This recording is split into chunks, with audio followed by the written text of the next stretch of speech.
Welcome back to Valencia Tales, wishing you a truly good day, filled with calm moments and gentle things ahead. And now, let's step together into today's story. My husband brought divorce papers to my father's funeral. Made me sign them at the reception. Said your dad would want you to do the right thing. My family watched in horror. I signed. He left with his girlfriend. 2 days later he discovered what else I'd signed that day. At the lawyer's office. Before the funeral. I was standing next to my father's casket when my husband handed me divorce papers. Not at home. Not in private. Right there in the church reception hall, surrounded by people who'd come to pay their respects. The florals from the service were still fresh. Dad had been dead less than 6 hours. My hands were shaking from signing the guest book, from accepting condolences, from trying to hold myself together. Before we continue, thank you for being here. If you believe in protecting yourself from financial abuse and building real security, please consider subscribing. It's free and helps us reach more women who need this. Now let's see what happened next. Brian walked up with a man in an expensive suit. Jessica, this is my attorney, Derek Phillips. We need you to sign something. I stared at the manila folder in Brian's hands. At his face, composed, almost gentle. At the people around us, Dad's friends and coworkers, starting to notice something was wrong. Now. My voice came out broken. Your dad would want you to do the right thing, Brian said, loud enough for others to hear. Be honest about our marriage. Sign these and we can both move on. The room went silent. My aunt gasped. My father's best friend took a step forward, then stopped.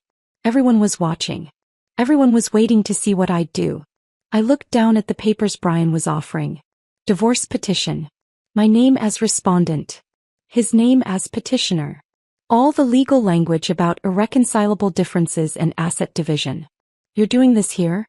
At my father's funeral. I'm doing this now because it needs to be done, he said. Before things get complicated with the estate. Your dad would understand. He'd want you to be practical. Something about the way he said it, the fake sympathy, the manipulation, the timing, made me think about the meeting I'd had that morning. The one Brian didn't know about. The one at the lawyer's office 2 hours before Dad's service. The one where I'd learned everything. Okay, I whispered. I'll sign. But what Brian didn't know was what else I'd signed that day. What I'd learned. What trap my father had set in his final 72 hours of life. He didn't know that the papers I'd signed that morning had already destroyed him. Let me back up. Let me tell you how I got here. How my father ended up dead at 72. How my husband ended up serving me divorce papers over his casket. How my entire life unraveled and rebuilt itself in the span of 1 week. It started 3 days earlier, on a Monday morning that felt exactly like every other Monday morning for the past 7 years.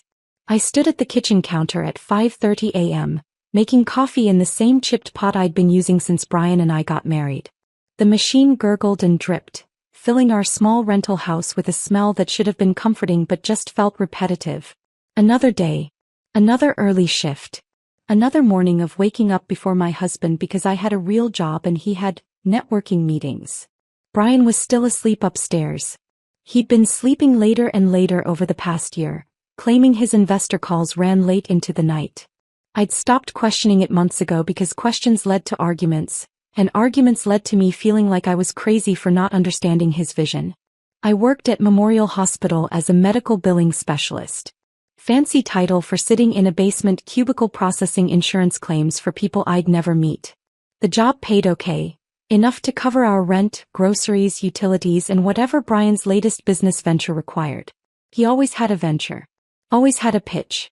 Always had a reason why this one would be different from all the others that had failed. My phone buzzed on the counter. A text from Dad. Breakfast Thursday? Need to talk to you about something. Important. I frowned at the screen. Dad usually texted about breakfast on Saturdays, our standing weekly tradition. Thursday was different. And important wasn't a word Dad used lightly. I typed back, everything okay? 3 dots appeared, then disappeared. Then appeared again. Finally, we'll explain Thursday. 7 a.m. at Pete's. Love you, kiddo. Something about that message made my stomach tighten. Dad was 72, still working as an electrician, still climbing ladders and fixing wiring in buildings across 3 states. I worried about him constantly, especially since Mom had died when I was 16. He was all I had left. Him and Brian, and lately Brian felt more like a stranger than a husband. Brian stumbled downstairs at 6:15, hair messy, wearing the clothes he'd fallen asleep in on the couch last night. Another late networking meeting, he'd said when he came home at midnight. Another opportunity that required his full attention.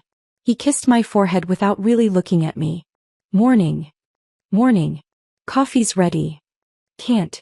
Running late. He grabbed his keys, checked his phone, headed for the door. Late for what? It's 6:15 in the morning. Breakfast meeting with a potential investor. This one's different, Jess. This one's real. I'd heard that exact sentence at least 50 times in 7 years. Brian, we need to talk about some bills. Later. Promise. This meeting could change everything.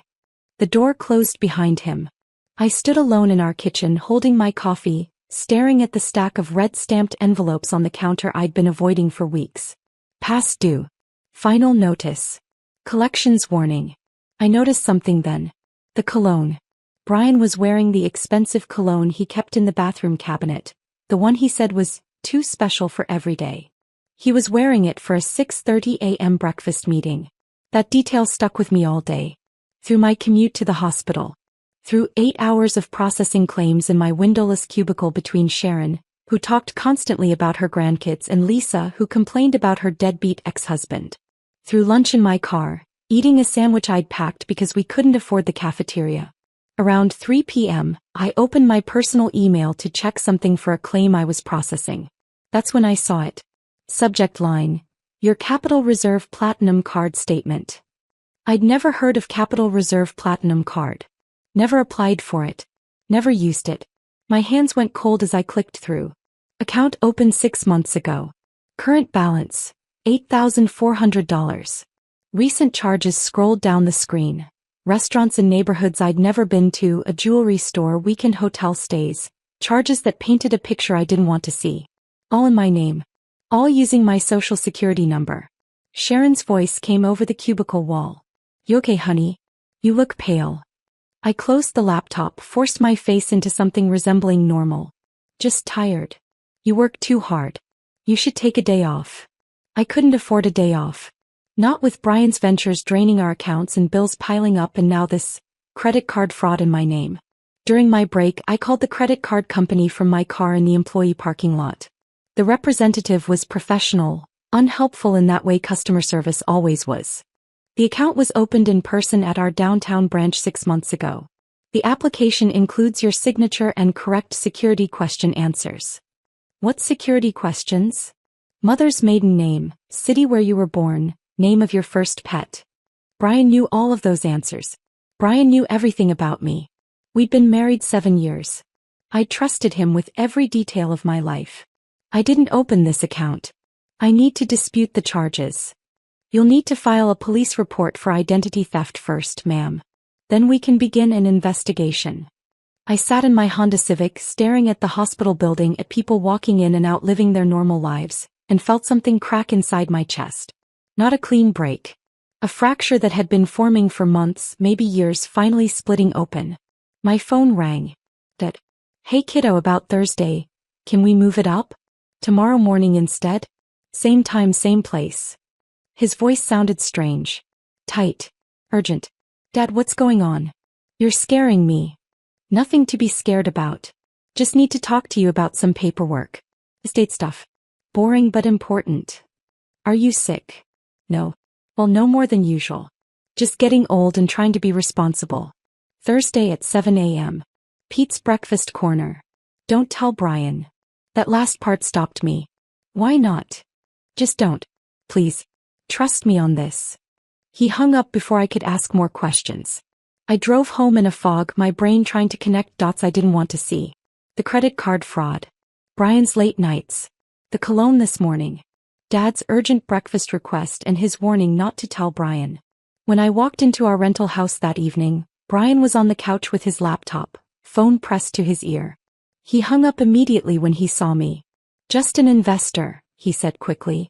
Getting close on the tech startup thing. I set down my purse, looked at our living room. Second-hand furniture we'd bought when we first got married. Walls we couldn't paint because we were renting. Nothing permanent. Nothing that felt like home.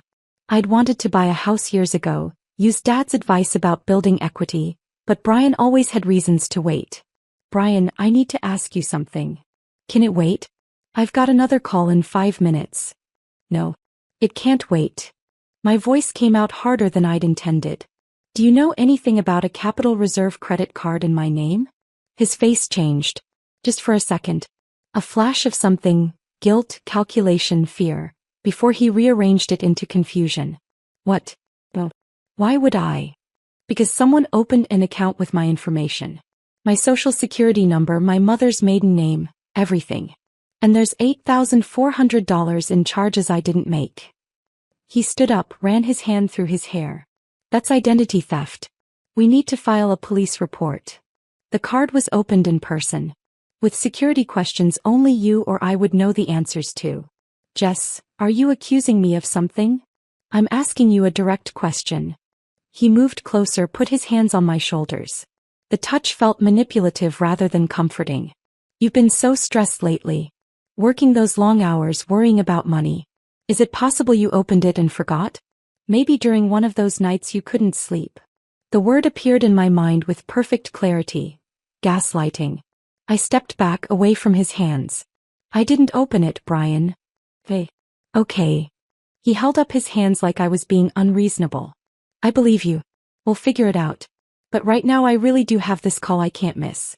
It's with the Silicon Valley guy, the one who could actually fund the whole thing. Can we talk about this tonight? He grabbed his keys, his phone, his laptop. I'll be at the coffee shop. Better Wi-Fi for video calls. The door closed behind him. I stood alone in our rented house, surrounded by temporary furniture and unpaid bills and the growing certainty that my husband was lying to me about everything. I didn't sleep that night.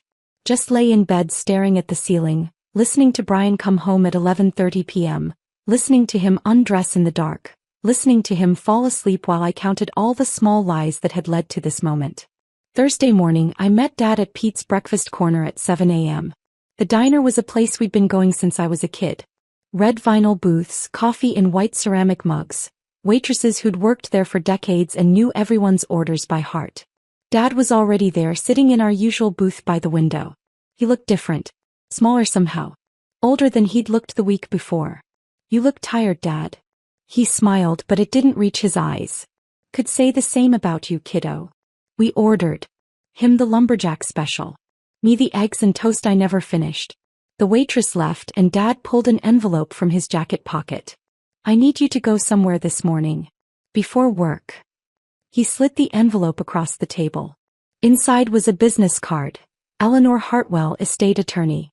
Dad, what's going on? His jaw tightened. The same expression he'd had when Mom was sick, when he was trying to be strong for me. I'm updating some paperwork. The will, the properties, all that stuff. Eleanor's been my attorney for years. She needs you to sign some things. What properties? He waved his hand dismissively. Some rental houses I picked up over the years. Union benefits, retirement stuff. Nothing exciting. But it's important you're there. 9 a.m. Her office is downtown, 10 minutes from the hospital. Can't this wait until the weekend? No. The word came out sharp. Then he softened. Please, Jess. I need you there this morning. It's important. Something in his voice made me agree. We finished breakfast mostly in silence. He paid like always and walked me to my car in the parking lot. He hugged me longer than usual. Tighter. Whatever happens, kiddo, remember, I've always got your back. Always have, always will. Dad, you're really scaring me now. Don't be scared. Just be smart. And remember, I love you. He got in his truck and drove away. I sat in my car staring at the business card, wondering why my father's hug had felt like goodbye. Eleanor Hartwell's office was in a brick building downtown, the kind with brass nameplates and wood-paneled elevators. The receptionist led me to a conference room with dark furniture and walls lined with law books. Eleanor was maybe 55, sharp eyes, graying hair pulled back in a bun. She closed the door and sat across from me. Your father called me Monday evening, she said without preamble. He said it was urgent. Life or death urgent. Those were his exact words. My stomach dropped. Is Dad sick? Not in the way you're thinking. She opened a file folder thick with documents. Jessica, what I'm about to tell you is going to be overwhelming. But I need you to listen carefully because we don't have much time. She spread papers across the table. Property deeds. Bank statements. Trust documents. Your father owns 12 rental properties across 3 cities. He's been acquiring them for 40 years, starting when your mother was still alive. Current appraised value, approximately $4.2 million. Monthly rental income after expenses, around $18,000. Total estate value including life insurance and other assets, just over $5 million. The room tilted. That's impossible. Dad's an electrician. Your father is an electrician who invested every extra dollar he ever made into real estate. He kept it quiet. Lived modestly. Let everyone think he was just scraping by. He did it to protect what he'd built. She pulled out another document, this one newer, the paper still crisp. Monday afternoon your father came to this office extremely agitated. He showed me a text message on his phone. A photo of your husband with another woman. The message came from an unknown number. Your father said, and I quote, "That son of a bitch married my daughter for money she doesn't even know exists." The words hit me but didn't quite land. Brian was cheating. Dad had proof. Dad had known before I did. Your father spent Monday, Tuesday, and yesterday in this office, restructuring his entire estate. He created an irrevocable trust with you as sole beneficiary. Everything, all 12 properties, all rental income, life insurance, pension, savings, transferred into a trust that specifically excludes spousal claims under any circumstances. She pushed the documents toward me. As of yesterday at 3 p.m., you became the sole owner of your father's entire estate. The trust structure means even though you're married, Brian has no legal claim to any of it. It's protected from divorce settlements, bankruptcy, creditor claims, lawsuits. Everything. I don't understand. Why the rush? Why this week? Eleanor's expression softened. Because your father knew what was coming. He said Brian would try to serve you divorce papers soon, probably at a moment when you'd be vulnerable and emotional. He said, men like Brian always strike when they think they have the advantage. Your father wanted you protected before that happened. She handed me the final document, a sealed envelope with my name in Dad's handwriting. He made me promise to give you this after explaining the trust. He also recorded video testimony yesterday, documenting his mental capacity and his reasons for the trust structure. He was very thorough, Jessica. Whatever challenges come, this will hold up. My hands shook as I took the envelope. When did he finalize everything? Yesterday. Wednesday at 3 p.m. He signed the last papers, recorded his testimony, paid my retainer from his business account. He seemed. She paused. Relieved. Like he'd been carrying a tremendous weight and finally set it down. He shook my hand, thanked me for 40 years of legal service and said something strange, "Now I can rest." My phone rang. Brian. I stared at his name on the screen, unable to move. Eleanor reached across the table. Jessica, I received a call at 6 a.m. this morning from a Detective Morrison with the county sheriff's office. Your father had a massive heart attack last night in his sleep. The paramedics couldn't revive him. I'm so sorry. The conference room disappeared.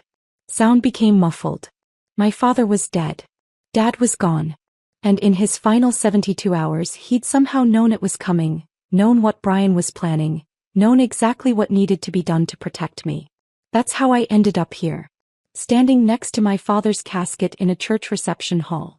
Watching my husband hand me divorce papers with Dad's friends looking on in horror. Preparing to sign documents that Brian thought would give him half of an estate he didn't know I already owned. Preparing to spring the trap my father had built in his last 3 days of life. Derek Phillips followed us to a small Sunday school classroom upstairs, away from the reception. Children's drawings covered the walls. Noah's Ark, Jesus with lambs, bright crayons on construction paper. Tiny chairs were stacked in the corner. The room smelled like old books and glue sticks. He closed the door, opened his leather folder with practiced efficiency. Mrs. Morrison, I represent your husband in a personal legal matter. Given the timing of your father's passing and the need for clarity regarding estate proceedings, Mr. Morrison has asked me to present you with these documents today. He pulled out papers, set them on a child-sized table. Divorce petition. State of Oregon. Petitioner, Brian James Morrison. Respondent, Jessica Marie Morrison. My aunt's face appeared in the small window of the classroom door. She looked horrified, mouthing words I couldn't hear. Other faces joined hers. Dad's coworkers, neighbors, people who'd come to honor my father and were now witnessing this. You want me to sign divorce papers right now? While my father's body is downstairs. Brian's voice went soft, manipulative. Jess, I know the timing is terrible. But your dad would want you to be honest. About us. About our marriage. We've been unhappy for years. You know that. I stared at him. At this man who'd slept beside me for 7 years. Who I'd supported through every failed venture. Who'd kissed my forehead this morning before the funeral and told me he'd be there for me through everything. The easy way or the hard way, Derek interjected. Easy. You sign today, we file uncontested, divide assets equally, nobody fights. Clean and simple. Hard way. Contested divorce, years of litigation, your father's estate frozen during proceedings. Expensive and painful for everyone involved. Brian stepped closer, lowered his voice like we were the only people in the room. I don't want to hurt you more than you're already hurting. Sign these, we both walk away, we both start over. Your dad was practical. He'd understand. The faces in the window multiplied. I could see Maria from Dad's duplex. Curtis from the Morrison Street building. People Dad had helped for decades, watching his daughter get ambushed at his funeral. I thought about that morning. About Eleanor's office. About the documents I'd signed at 7 a.m., 2 hours before the service started.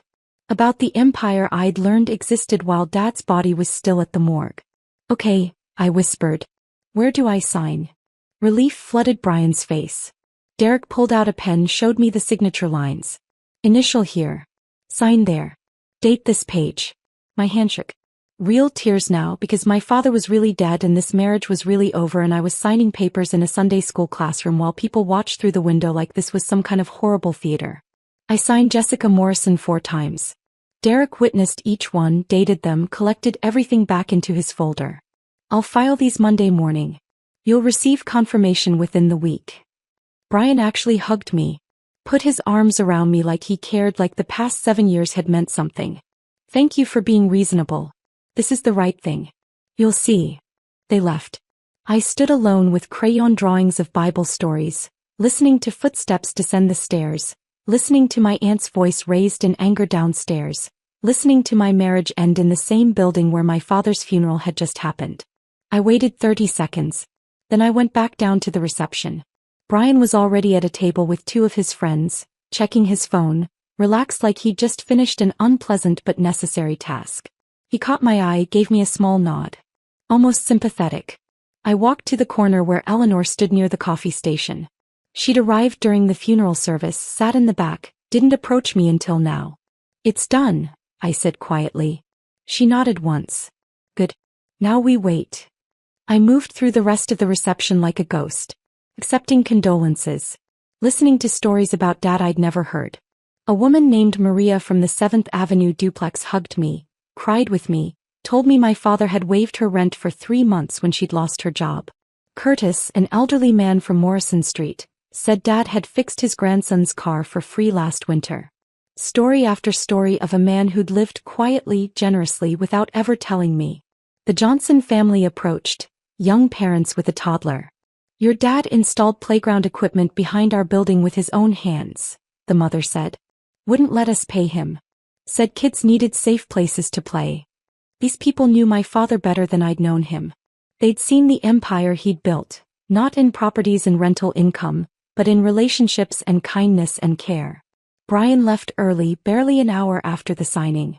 Kissed my forehead again, said something about needing to handle some things, promised he'd check on me later. He didn't check on me later. He didn't come home that night. I stayed until the last person left. Helped Pastor Williams and the church ladies clean up. Stacked chairs. Threw away paper plates. Put leftover casseroles in containers. Physical work that didn't require thinking. Your father was a good man, Pastor Williams said as we wiped down tables. Best kind. The kind who did right without needing credit for it. I drove to a Holiday Inn Express instead of going home. Paid cash. Used my mother's maiden name to check in. Eleanor had suggested it that morning during our first meeting before the funeral. You don't want to be accessible this weekend. Let Brian think everything's going according to his plan. Let him get comfortable. I lay on the hotel bed, still in my funeral dress, and finally opened my phone to the dozens of missed calls and messages. 7 from Brian, increasingly annoyed. Where are you? Jess, I need to talk about the property list for probate. Why aren't you answering? We need to stay ahead of this. Then a text from a number I didn't recognize. This is Vanessa. Brian's with me. We need to discuss asset division. Please call tomorrow. Vanessa. The blonde woman from the photo Eleanor had shown me. The one kissing my husband 2 weeks ago. My phone rang. Eleanor. How are you holding up? I signed the papers. Just like Dad planned. Good. Monday morning, Brian's attorney will file the divorce petition. By Monday afternoon he'll try to access information about your father's estate. That's when he'll discover the trust structure. By Tuesday he'll realize he has no claim to anything. Wednesday at the latest we'll be filing counter-complaints for identity theft and fraud based on those credit cards. Her voice was steady, professional, almost soothing. Jessica, your father built a perfect trap. Every move Brian makes from here tightens it. You just need to stay strong a little longer. I don't feel strong. I feel empty. That's grief. That's normal. But underneath the grief there's something else building. Soon you'll feel it. Freedom. Clarity. Strength you didn't know you had. After we hung up, I pulled out Dad's letter again. Read it for the 5th time since that morning. I'm giving you freedom. Freedom from a man who never deserved you. The postscript caught my attention. The commercial property on 4th Street? That's the one I leased to Brian 3 years ago below market rate, trying to give him a chance. Check with the property management company. I opened my laptop, searched my email for anything about 4th Street. Found an old message from 3 years ago, Dad forwarding me Brian's business plan for an electrical supply store. I'd been so proud of Brian then. Dad was giving him a real opportunity, helping him finally succeed. I pulled up the property management company's website, Riverside Properties. Found their office number. It was Saturday evening, but I called anyway, left a voicemail asking about the 4th Street commercial space and my father's account. They called back 20 minutes later. Weekend emergency line. Ms. Hart? I'm so sorry for your loss. Your father was one of our best clients. Regarding the 4th Street property, are you aware of the ongoing lease violation issues? What issues? The property manager, a woman named Sandra, sighed. Your father leased that space to Brian Morrison 3 years ago at $1,200 monthly when market rate was $2,800. Very generous terms. The lease specified use as an electrical supply retail store. About 18 months ago, we discovered Mr. Morrison had sublet the space to a vape shop without authorization. He was collecting roughly $3,000 monthly from the subtenant while paying your father $1,200 and pocketing the difference. My stomach turned. Your father tried to work with him. Multiple warnings. Payment plans. Second chances. But Mr. Morrison fell 3 months behind on rent, violated the sublease clause repeatedly, and ignored all communication.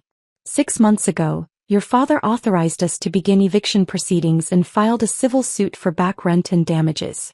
Total amount owed, $47,000. I sat on the hotel bed, phone pressed to my ear, understanding spreading through me like poison. Has Brian been served with the lawsuit? Not yet. The papers were supposed to be delivered this week, but given your father's passing we held them out of respect.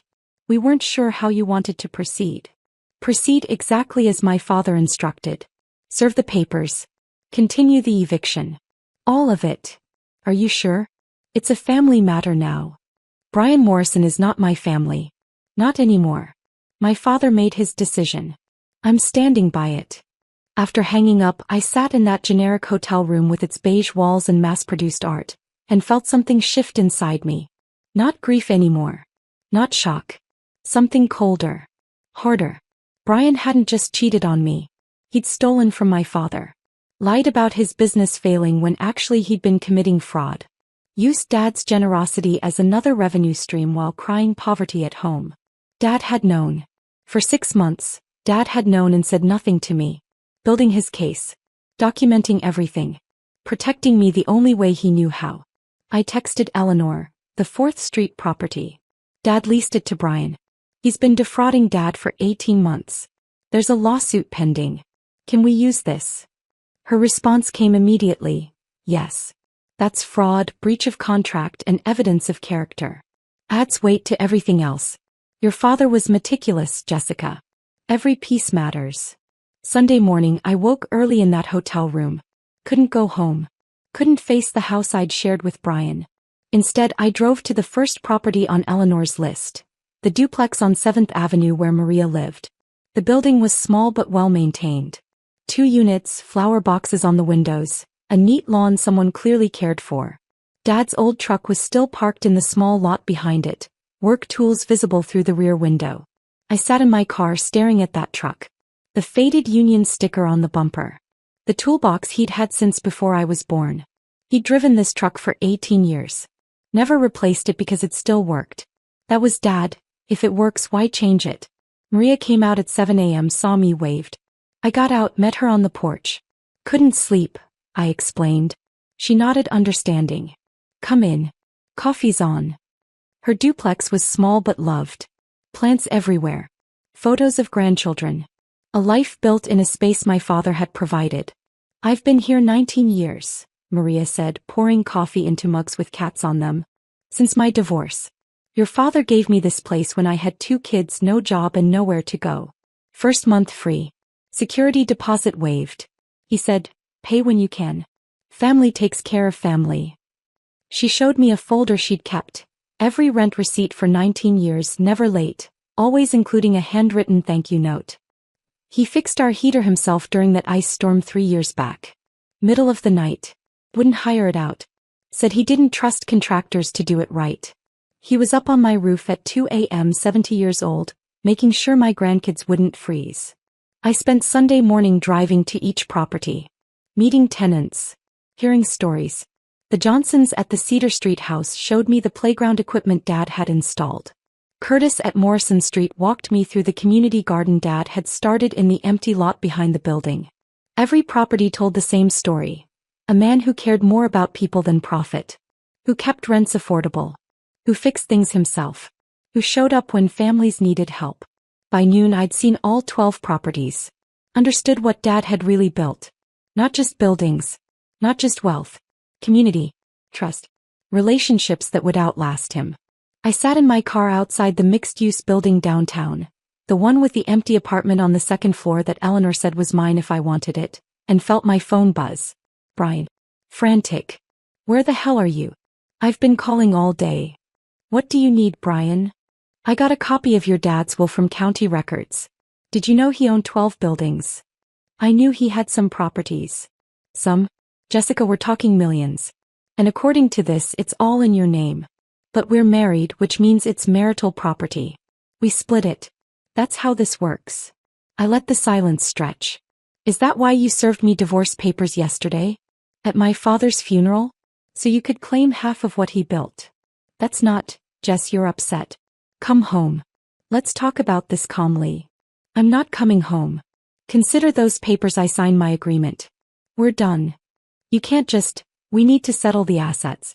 The estate goes through probate. I have rights. What rights, Brian? He hung up. Minutes later Vanessa called. Jessica, this is Vanessa Chin. I'm a real estate professional and a friend of Brian's. He's asked me to help facilitate asset division discussions. I think we should meet with attorneys to ensure everything's handled fairly. Her voice was smooth, practiced like she'd done this before. These properties need management. Brian has expressed interest in taking over several units as part of his settlement share. Brian has no settlement share. But thank you for calling. I hung up. Sat in my car.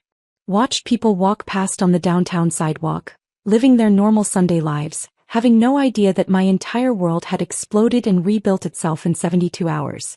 My father had died knowing what Brian was. Had spent his last days protecting me from it. Had built a trap so perfect that Brian was already walking into it without knowing. And I was going to watch every single step. Monday morning I sat in Eleanor's office again. The space felt different now. Less like a place where bad news got delivered and more like a war room. She'd been working all weekend. Files covered the conference table, organized by property, by date, by type of documentation. Coffee? She offered, pouring from a carafe without waiting for my answer. I took the mug, grateful for something to hold. I hadn't slept in the hotel Sunday night. Just lay there replaying Brian's voice on the phone, the way he'd gone straight to the money, the way Vanessa had called like she had any right to speak to me.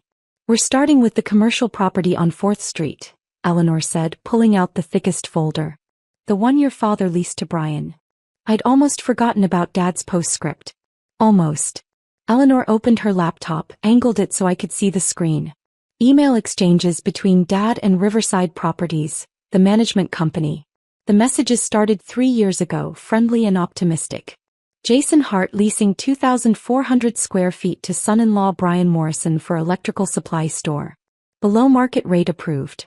$1,200 per month when market rate is $2,800. Lease term, 3 years with option to renew. Dad had believed in Brian once.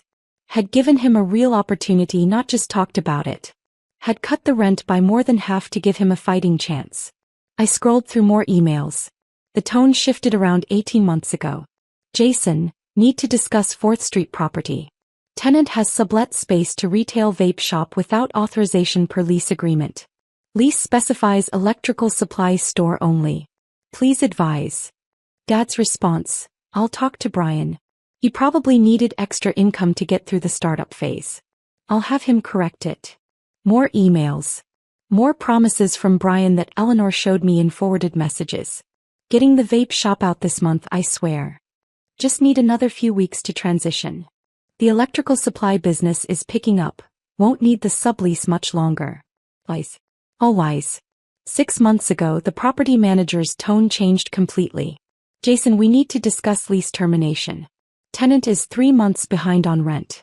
Sublease continues despite multiple violations. Neighboring businesses complaining about increased foot traffic and loitering. The vape shop is causing problems we can't ignore. Your call on how to proceed, but this situation isn't sustainable. Dad's response was dated 3 days before he changed his will. Proceed with eviction. File necessary paperwork. I made a mistake trusting this man. Document everything for legal purposes. Eleanor closed the laptop.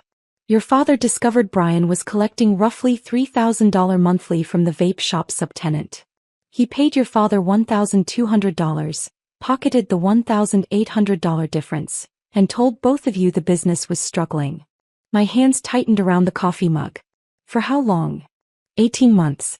Total amount Brian owes your father in back rent, unpaid utilities, property damages, and lease violations. $47,000. Your father filed a civil suit 2 weeks ago. Brian hasn't been served yet. The papers were scheduled for delivery this week, but the process server held them after your father died, waiting for instruction from the estate. I set down the mug before I crushed it. Brian cried to me about that business for 3 years. Said Dad wasn't helping enough, wasn't giving him good advice, didn't understand modern retail. And the whole time he was stealing from him. Not just stealing. Lying to you about it. Using your sympathy to deflect questions. Your father knew you'd defend Brian if confronted. That's why he built the case quietly. Eleanor pulled out another document. There's more. I've been trying to trace that text message your father received. The photo of Brian and the woman. This morning I found the source. She showed me a website on her phone. Marcus Chin, private investigator. Licensed in Oregon, Washington, and California. Specializing in matrimonial investigations, surveillance, and background checks. The number belongs to him. I called. He wants to meet with you. Today if you're ready. A private investigator sent my father that photo? Yes. And I think you need to hear why. 2 hours later, I sat in a cramped office above a Chinese restaurant in a part of downtown I'd never been to. The building smelled like ginger and soy sauce. The stairway was narrow, walls covered in peeling paint. Marcus Chen's office was on the 3rd floor, a single room with a desk, filing cabinets, and windows that looked out onto a parking lot. Marcus was maybe 40, Asian with tired eyes and the kind of face that had seen too much of people's worst moments. Evidence folders were stacked on every available surface. Filing cabinets, shelves, the floor. He gestured to the only other chair in the room. Sit. Want tea? No. I want to know why you sent my father that photo. He nodded, appreciating the directness. Your father didn't hire me. I contacted him. Let me show you why. He pulled a file from his desk, thick enough to be a phone book. The tab read, Vanessa Chin. That's my ex-wife. Was my wife. Divorce finalized 2 months ago after a year of hell. He opened the file. Surveillance photos spilled out. A blonde woman, polished and professional, meeting various men at restaurants, hotels, parking garages. Some photos were dated, time-stamped, annotated with locations. Vanessa's a real estate agent. Successful. Makes good money. She's also a serial cheater and, I discovered too late, a con artist. I started tracking her last year when I realized our marriage was falling apart and I didn't understand why. He pulled out a specific set of photos. Vanessa with Brian. Meeting at a coffee shop. At a restaurant.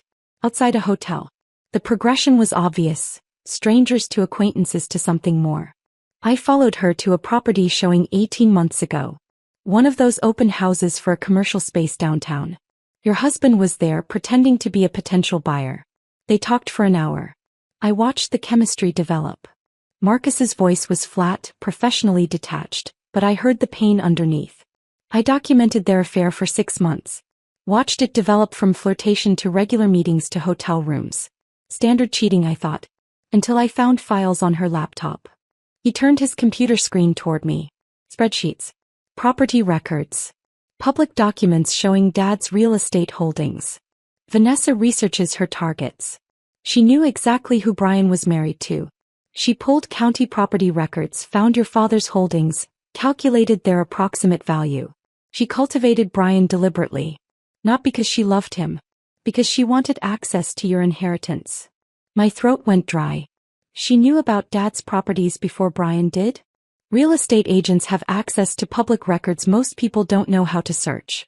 She found every property your father owned, traced the acquisition history, estimated current values. She knew you were sitting on millions and didn't know it. She saw Brian as her way in. I thought about Vanessa's phone call Sunday. How smooth she'd sounded. How professional. How she'd positioned herself as a neutral third party trying to help. Why tell my father? Why not me? Marcus leaned back in his chair. Bez, I saw you once. Last summer. You were picking Brian up from a restaurant where he was meeting Vanessa.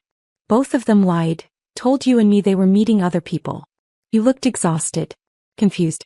Like you were trying to hold something together that was already broken. You looked exactly how I felt. He pulled out more files.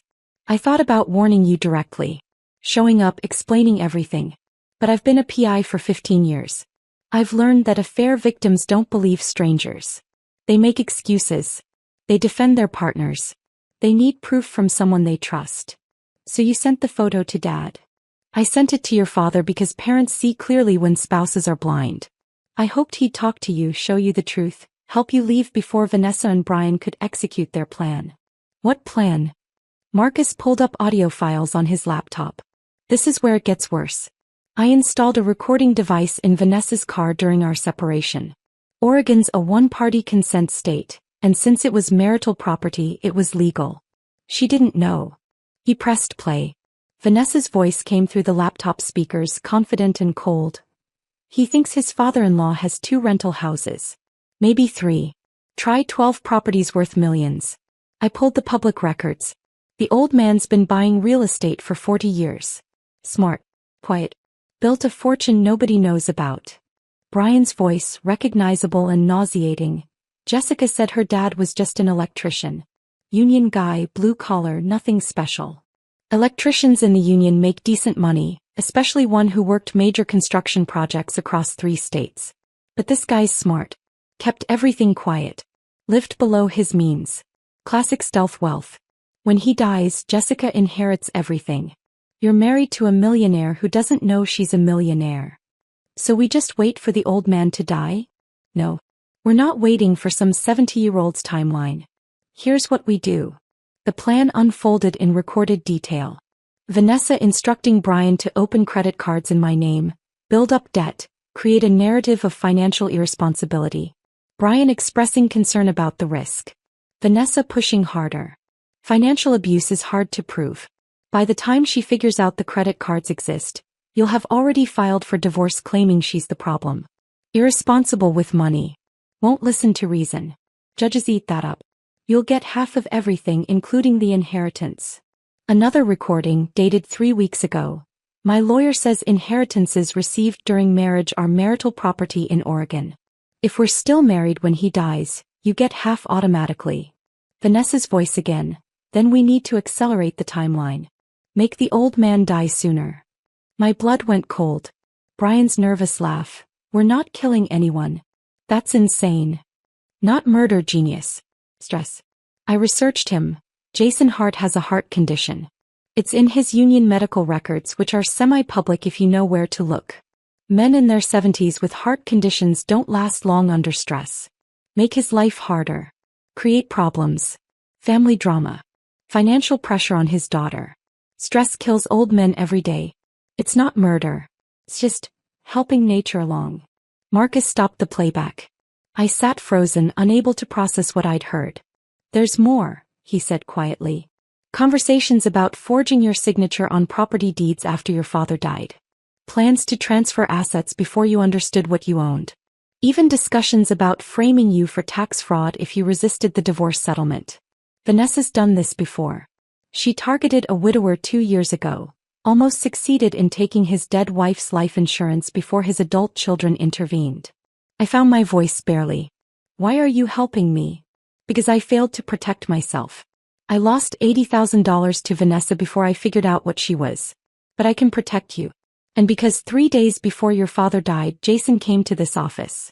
We spent 2 hours going through everything. He was angry but calm. Focused. He said, make sure my daughter knows the truth. All of it. Don't let her make excuses for him. Marcus pulled out another folder, this one with Dad's handwriting on notes paper-clipped inside. Your father predicted everything. He said Brian would use your grief as a weapon. Would serve you divorce papers at the funeral to maximize your emotional vulnerability.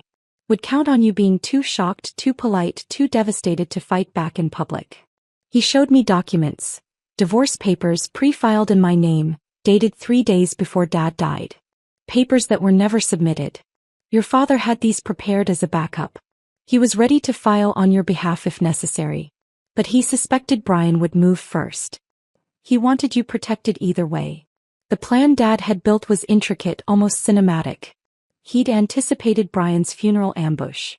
Had coached Eleanor on timing, on what to reveal when, on how to let Brian's arrogance lead him into the trap.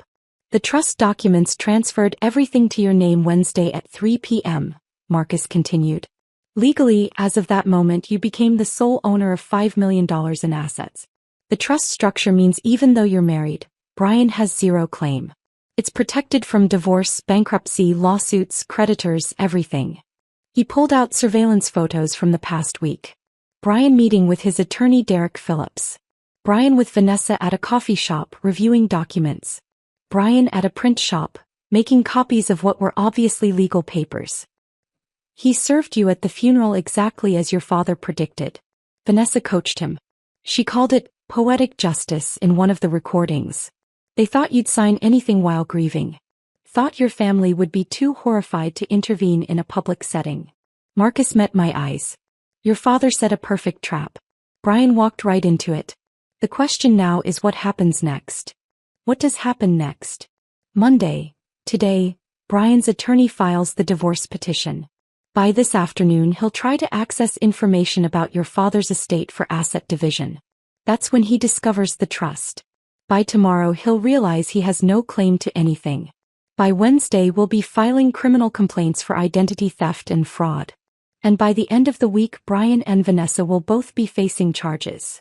I looked at the folders, the recordings, the evidence of 18 months of conspiracy against me. My father did all this in 3 days? No. Your father had been documenting Brian's failures for years. Little things. Financial red flags. Behavioral patterns. The commercial property fraud. He just didn't put the pieces together until I sent that photo Monday. Then everything clicked into place. He spent 72 hours building the legal framework to protect you from what he knew was coming. I sat back in that cramped office above the Chinese restaurant, surrounded by evidence of my husband's betrayal, and felt something shift inside me. Dad had known he was dying. I was sure of it now. The urgency, the thoroughness, the way he'd said goodbye at breakfast Thursday morning without saying the words. He'd tied up every loose end in 72 hours because he'd known he didn't have more time. And he'd spent those final hours protecting me. I left Marcus's office Friday afternoon with a flash drive containing every recording, every surveillance photo, every piece of evidence he'd compiled over 18 months. The weight of it in my pocket felt heavier than it should have. "Tomorrow's going to be hard," Marcus said at the door. "Harder than you think. You'll see Brian playing the grieving son-in-law. You'll watch him perform sympathy he doesn't feel. Just remember, your father knew this was coming. He prepared you for it." Saturday morning arrived too fast. I woke at 5 a.m. in the hotel room, put on the black dress I'd bought Thursday afternoon in a fog, and drove to St. Mark's Church an hour before the service started. The building smelled like lilies and furniture polish, exactly like it had 16 years ago when we'd buried Mom in this same sanctuary. I'd requested the same church deliberately. Dad would have wanted it. Some kind of full circle. I stood alone in front of Dad's closed casket, the reality of it finally hitting me. He was in there. My father. The man who'd raised me alone after Mom died. Who'd worked overtime for years to pay for my college. Who'd built an empire in silence to protect me from men like Brian. Gone. The funeral director, Mr. Patterson, had asked Thursday if I wanted a viewing. "Some families find it brings closure," he'd said gently. I'd said no immediately. I wanted to remember Dad in his work clothes with electrical tape on his belt. Smiling over breakfast at Pete's. Alive and solid and real. Not whatever was in that casket. People started arriving around 8:30. Electricians from Local 48, Dad's union, wearing their pins-on dark suits. Men with weathered hands and respectful faces who'd worked alongside him for decades. They approached me one by one, shaking my hand, sharing brief stories. "Your dad saved my life on a job in '98, one man said. "Saw a wiring problem nobody else caught. I'd be dead if he hadn't." Neighbors from Dad's street came next. The woman who lived 2 doors down, the family across the street, the teenager who mowed Dad's lawn every summer. Then people I didn't recognize at all. A small woman approached me, maybe 60, with kind eyes and rough hands. "You're Jessica. Your father talked about you constantly. Showed me pictures. I'm Maria. I rent the duplex on 7th Avenue. Been there 19 years come October." He hugged me like family. "Your daddy saved my life when I had nothing. I was divorced, 2 kids, no job. He gave me that apartment, first month free, said, 'Pay when you can.' He was family to me. More than family." An elderly black man introduced himself next. "Curtis, from the Morrison Street building." His voice was deep and warm. "Your father fixed my granddaughter's car last winter. Wouldn't take a dime. Said he couldn't stand seeing her take the bus in the cold." That's who Jason was. The Johnsons came over. A young couple, maybe 30 years old, with a toddler. "We rent the house on Cedar Street," the husband said. "Your dad installed a whole playground set in the backyard for Emma here. Did it himself over a weekend. Wouldn't hear of us paying. Said kids need safe places to play." Story after story. Tenant after tenant. People whose lives Dad had touched in ways he'd never mentioned to me. "Your father wasn't just a landlord," Maria said, squeezing my hand again. "He was community. He was family. He made us feel like we mattered." The church filled steadily. By 9:45, there were maybe 200 people in the pews. I'd expected 50, maybe 75. Instead, the sanctuary was packed with lives my father had impacted. Brian arrived at 9:50, 10 minutes before the service started. He wore a suit I'd never seen before. Charcoal gray, expensive fabric, tailored fit. We couldn't afford that suit. Not on my salary. Not with the debts he'd racked up. But I knew where he'd gotten it now. Vanessa had probably picked it out. Probably paid for it with money she'd conned from someone else. He slid into the front pew beside me, didn't hold my hand, didn't ask how I was doing. His leg bounced with nervous energy. His phone was in his hand, screen lighting up every few seconds with text he tried to hide. "You okay?" he whispered as the organ started playing.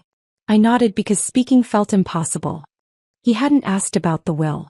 Hadn't asked about my feelings. Hadn't asked what he could do to help. He'd just shown up, playing the role of supportive husband for an audience that didn't know our marriage had been dead for years. Pastor Williams delivered the eulogy. He'd known Dad since I was a kid, had presided over Mom's funeral, had watched our family shrink from 3 to 2. Jason Hart was a man who believed in building things that lasted. Pastor Williams said, his voice carrying to every corner of the sanctuary. Not just buildings, though he built those too, but community, trust, relationships.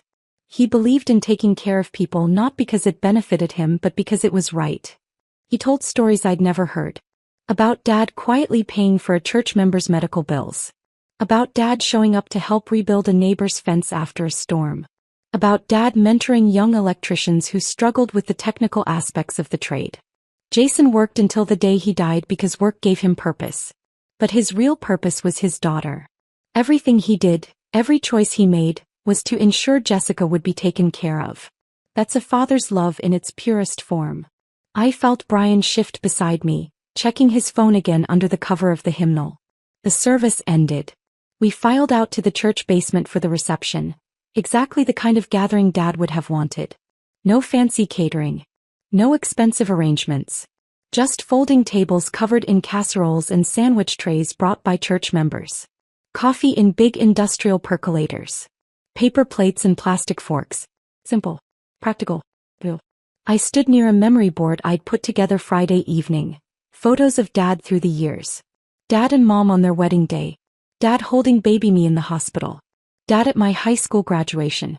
Dad in his work truck, smiling, covered in sawdust from some project. The line of people wanting to express condolences seemed endless. Marcus showed up around noon, standing at the back of the basement near the coffee station. We'd agreed he'd attend, be a witness, be ready for whatever Brian tried. He caught my eye once, nodded. A silent message. I'm here. Brian brought me a plate of food I couldn't imagine eating. You should sit down. You look exhausted. I was exhausted. Grief exhaustion mixed with anticipation mixed with rage that sat in my chest like hot coal. I'm okay. We should talk about next steps soon. The estate stuff. I've been thinking about how to handle the probate filing. Jessica Morrison? A man I didn't recognize approached. Late 40s, expensive suit, leather folder tucked under his arm. Professional haircut. Confident posture. Yes. I'm Derek Phillips, attorney. I'm so sorry for your loss. He glanced at Brian, some unspoken communication passing between them. Could I speak with you both privately? It will only take a moment. My stomach dropped. This was it. The moment Dad had predicted. The moment Marcus had warned me about. Brian's face showed just the slightest hint of satisfaction before he arranged it into concern. Of course. There's an empty classroom upstairs we can use. I followed them up the narrow stairs, past the sanctuary to the Sunday school wing. Brian opened the door to a small room.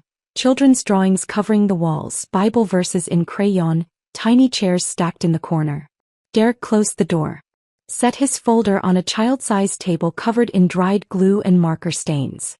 Mrs. Morrison, I represent your husband in a personal legal matter. Given the timing of your father's passing and the need for clarity regarding estate proceedings, Mr. Morrison has asked me to present you with these documents today.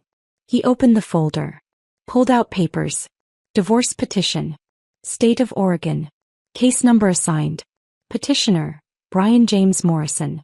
Respondent, Jessica Marie Morrison. Through the small window in the classroom door, I could see faces gathering. My aunt. Maria from the duplex. Curtis from Morrison Street. People drawn by the unusual sight of us disappearing with an attorney. You're serving me with divorce papers? My voice came out broken, which wasn't hard to fake. Today, at my father's funeral. Derek shifted uncomfortably. I advised against the timing, Mrs. Morrison. However, my client insisted that given the inheritance situation and your father's estate likely entering probate, clarity on marital assets was time-sensitive. Brian stepped forward, his voice dropping into that gentle, manipulative tone I'd learned to hate. Jess, I know this is horrible timing. I know how it looks. But your dad would want you to do the right thing. He'd want you to be honest about our marriage. We've been unhappy for years. You know that. I stared at him. At this man I'd shared a bed with for 7 years. Who I'd supported through every failed venture. Who I'd defended when Dad expressed doubts. We can do this the easy way or the hard way, Brian continued. Easy way. You sign today, acknowledge receipt, we file uncontested, split everything 50-50. Your dad's properties go through probate, get divided, nobody fights. Quick, clean, done. We both move on with our lives. And the hard way, Derek answered, his tone professionally neutral. Contested divorce. Years of litigation. Legal fees mounting on both sides. Your father's estate frozen during proceedings, costing money in attorney fees and court costs. Painful for everyone involved. Brian moved closer, put his hand on my shoulder. Through the door window, I saw my aunt's face go pale with shock. I don't want to make this harder than it already is, Brian said. I don't want to hurt you more than you're already hurting. Sign the papers now. Grieve your dad without this hanging over you. Deal with the legal details later when you're thinking more clearly. I promise I'll make this as painless as possible. The eagerness in his voice was barely hidden under the fake compassion. He thought he was winning. Thought he'd timed this perfectly. Thought I'd sign anything while grief-stricken and surrounded by witnesses who'd pressure me not to make a scene. I thought about Dad's letter. About Marcus's recordings. About Vanessa's voice on that audio file saying, "Make the old man die sooner." Okay, I whispered. Where do I sign? Brian's relief was visible. His shoulders relaxed. A small smile touched his lips before he caught himself. Derek laid the papers out on the tiny table, showed me signature lines. Initial here, here, and here. Sign at the bottom. Date this page. My hand shook as I picked up the pen. Real tears now, because my father really was dead and this marriage really was over, and I was standing in a Sunday school classroom signing divorce papers while children's drawings of Noah's Ark looked down at me. I signed Jessica Morrison 4 times. Derek witnessed each signature, added his own name, dated everything with careful precision. I'll file these Monday morning first thing, he said, collecting papers back into his folder. You'll receive official confirmation within 7 to 10 business days. If you have questions, your attorney can contact my office. Brian actually hugged me, pulled me against his chest like he cared. Like the past 7 years had meant something. Like he was sad this was ending. Thank you for being reasonable, he said into my hair. This is the right thing. We'll both be happier this way. They left the room. I stood alone with crayon drawings of Bible stories and the smell of old glue, counting to 30 in my head. Then I returned to the reception. Brian was already at a table with 2 of his friends, his body language relaxed, phone out, typing away. Probably texting Vanessa. Probably celebrating. I walked to Marcus, who'd watched everything from his position by the coffee. It's done, I said quietly. He nodded. Phase 1 complete. Now we wait. Eleanor had arrived during the service, sitting in the back. She caught my eye from across the room. A small nod. He understood. The trap was set. The prey had walked right in. Now we waited for him to realize the jaws were closing. I returned to accepting condolences, playing my role. The grieving daughter. The soon-to-be divorced wife. The woman who'd just signed papers at her father's funeral because she was too emotionally destroyed to fight. Maria hugged me tight. Your father loved you so much, honey. Whatever you're going through, you're not alone. We're here. All of us. Jason's family takes care of each other. Curtis nodded, his voice firm. Your daddy took care of us for decades. Now we take care of his daughter. That's how this works. That's what family means. I cried again, real tears, because these strangers, these tenants I'd just met, were offering more genuine support than my husband had in years. Brian left the reception at 2 p.m., barely 90 minutes after serving me divorce papers. He kissed my forehead like we were still married, like nothing had changed. I've got some things to handle. Take your time here. I'll check on you later. He didn't check on me later. He didn't come home that night. He disappeared into whatever life he was building with Vanessa, thinking he'd just secured his claim to millions. I stayed until the last person left. Helped the church ladies clean up. Stacked chairs. Collected casserole dishes to return to their owners. Swept floors. Physical work that didn't require thinking. Pastor Williams walked me to my car as the sun set, the sky turning orange and purple over the church parking lot. Your father was proud of you, he said. Whatever storm you're facing, remember that. He was so proud of the woman you became. I drove to the Holiday Inn Express instead of home. Paid cash. Checked in under my mother's maiden name, Sarah Mitchell. The clerk didn't ask questions. The room was generic. Beige walls. Floral bedspread. Painting of a lighthouse. Television remote wrapped in plastic. I lay on the bed, still in my funeral dress, and finally checked my phone. 7 missed calls from Brian. 3 voicemails, his tone shifting from concerned to irritated to angry. Jess, where are you? Call me back. I need to talk to you about the property list for probate. Where are you? Why aren't you answering? We need to get ahead of this before things get complicated. Call me. Then at 9 p.m. a text from an unknown number. This is Vanessa. Brian's with me. We need to discuss asset division. Please call tomorrow so we can handle this professionally. My phone rang. Eleanor. How are you holding up? I signed. Just like Dad planned. Good. Monday morning, Derek Phillips files the divorce petition with the county. By Monday afternoon he'll start discovery process, requesting estate information. That's when he contacts me as the estate attorney. That's when Brian discovers the trust. Her voice was steady, almost soothing. By Tuesday Brian realizes he has no claim to anything. By Wednesday we're filing countercomplaints for identity theft and fraud. Marcus submits his evidence to the district attorney Monday morning.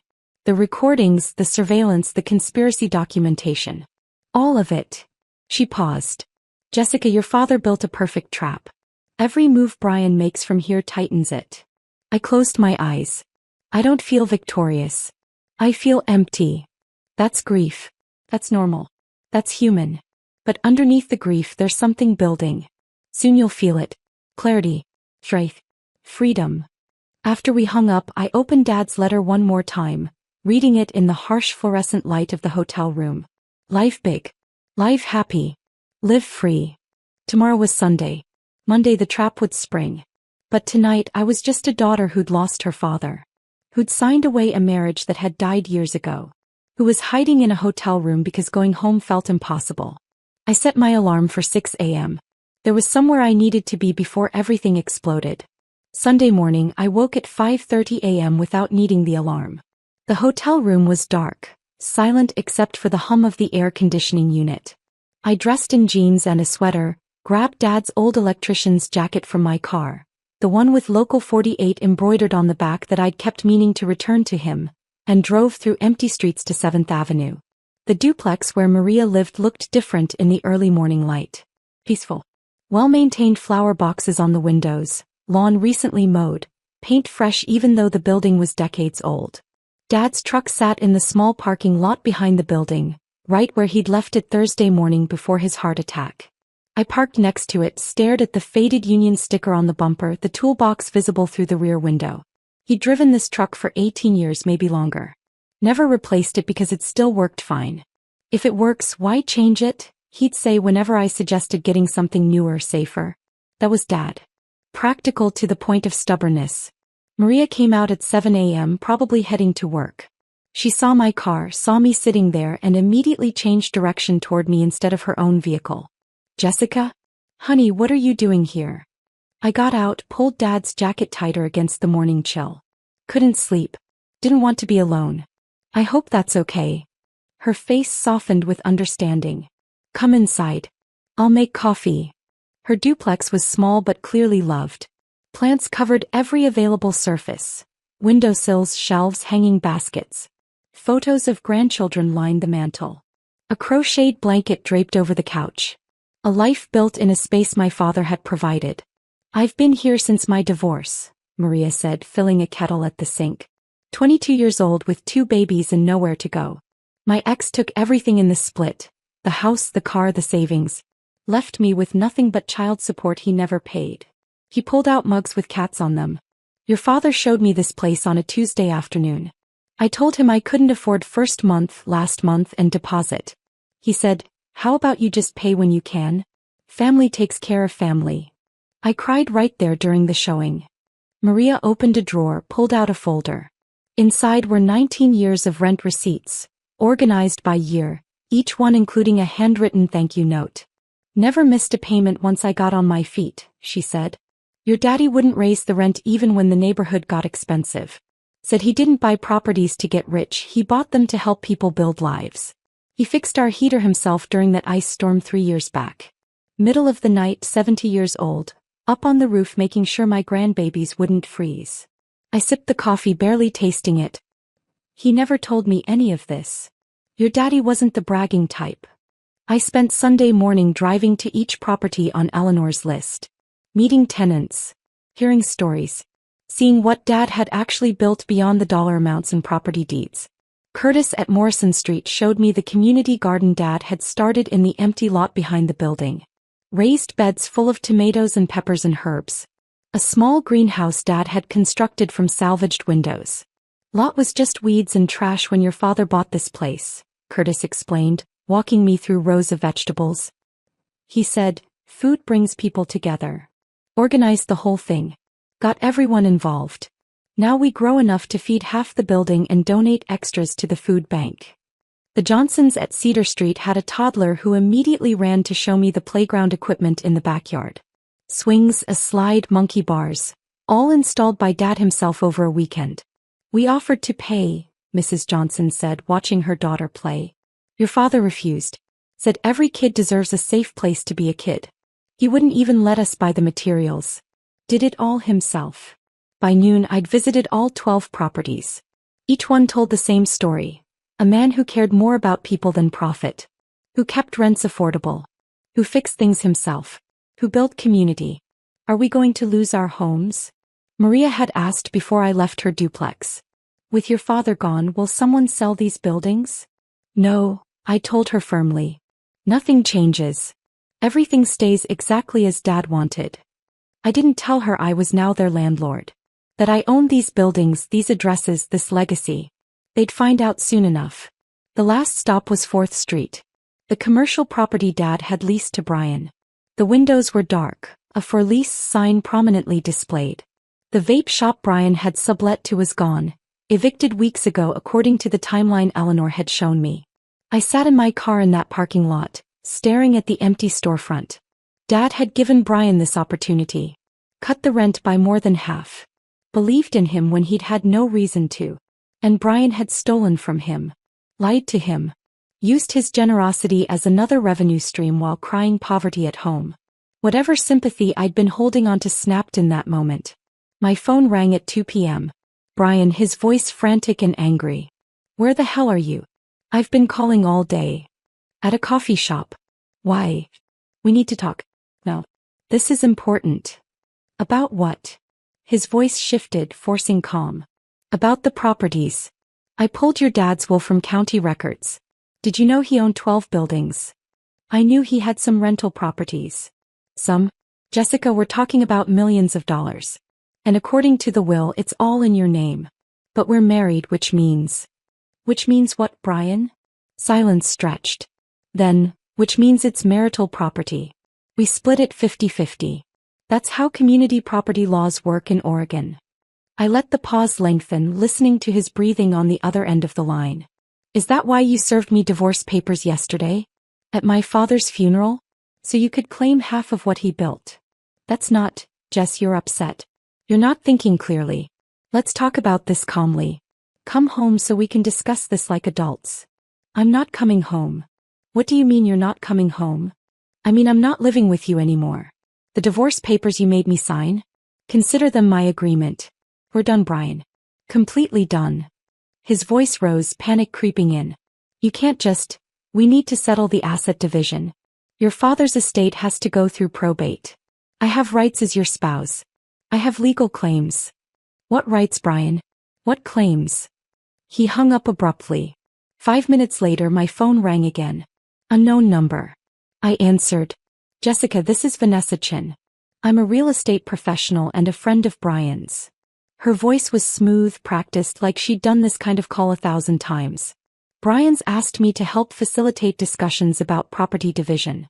I think we should meet, perhaps with attorneys present, to ensure everything is handled fairly and professionally. I almost laughed. Is that right? I understand you're grieving. This is a difficult time. But financial matters can't wait indefinitely. These properties need proper management. Brian has expressed interest in taking over several units as part of his settlement share. Given his background, Brian has no settlement share. He has no claim to my father's estate. But thank you for the offer. I'm sorry, I don't think you understand the legal. I hung up. 30 seconds later Marcus called. They're rattled. Vanessa just called her attorney. I'm still monitoring her phone per the divorce discovery. She's trying to figure out how to claim the properties before you secure them. She used those exact words. She doesn't know about the trust yet. When will they find out? Brian's attorney will file the divorce petition tomorrow morning first thing. Standard procedure includes checking for marital assets, which means contacting the estate attorney of record. Eleanor's name is on every single property deed as the attorney who handled the transactions. Derek Phillips will call her by noon tomorrow. Maybe sooner. And then the trap snaps shut. Monday morning arrived cold and gray. I checked out of the hotel at 8 a.m., drove to Eleanor's office and found it already full of people. Eleanor sat at the head of the conference table. Marcus stood near the window. And a woman I didn't recognize occupied the chair beside Eleanor. 35, sharp eyes, expensive but practical suit.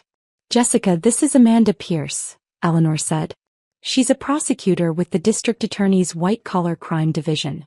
Marcus submitted his evidence early this morning. She has questions. Amanda shook my hand, her grip firm. Ms. Morrison, I've reviewed the surveillance recordings and financial documents Mr. Chen provided. The evidence suggests your husband and Vanessa Chen conspired to defraud you through identity theft, credit fraud, and potential exploitation of inheritance. I need to take your formal statement. I spent 2 hours recounting everything. The credit cards I'd never opened. Brian's lies about business ventures. The sublease fraud at 4th Street. The funeral papers. The conspiracy Marcus had recorded. Amanda took notes on a laptop, asked clarifying questions, occasionally stopped to verify details with Marcus. The identity theft alone is prosecutable, she said finally. Multiple counts given the number of fraudulent accounts. The conspiracy elements make it significantly more serious. If we can prove they discussed accelerating your father's death, even through creating stress, that crosses into territory that could carry major charges. What happens now? We open a formal criminal investigation. Subpoena financial records from the credit card companies. Interview witnesses. Build the case methodically. This takes time, but the evidence Mr. Chen provided is unusually strong. Recorded conversations of the defendants discussing the crime in detail. That's rare. Eleanor's phone rang at 11:30 a.m. She glanced at the caller ID, smiled slightly. Right on schedule. Derek Phillips, Brian's divorce attorney. She put it on speaker. Eleanor Hartwell. Ms. Hartwell, Derek Phillips here. I represent Brian Morrison in a divorce matter involving your client Jessica Morrison. I'm calling regarding asset disclosure. County records show you as attorney of record for several properties owned by Mrs. Morrison's late father, Jason Hart. We need complete documentation for marital asset division purposes. Those properties are not marital assets, Mr. Phillips.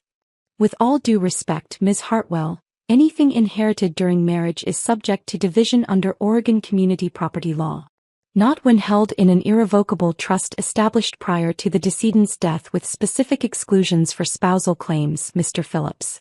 Jason Hart created a comprehensive trust structure transferring all assets to his daughter 3 days before his death.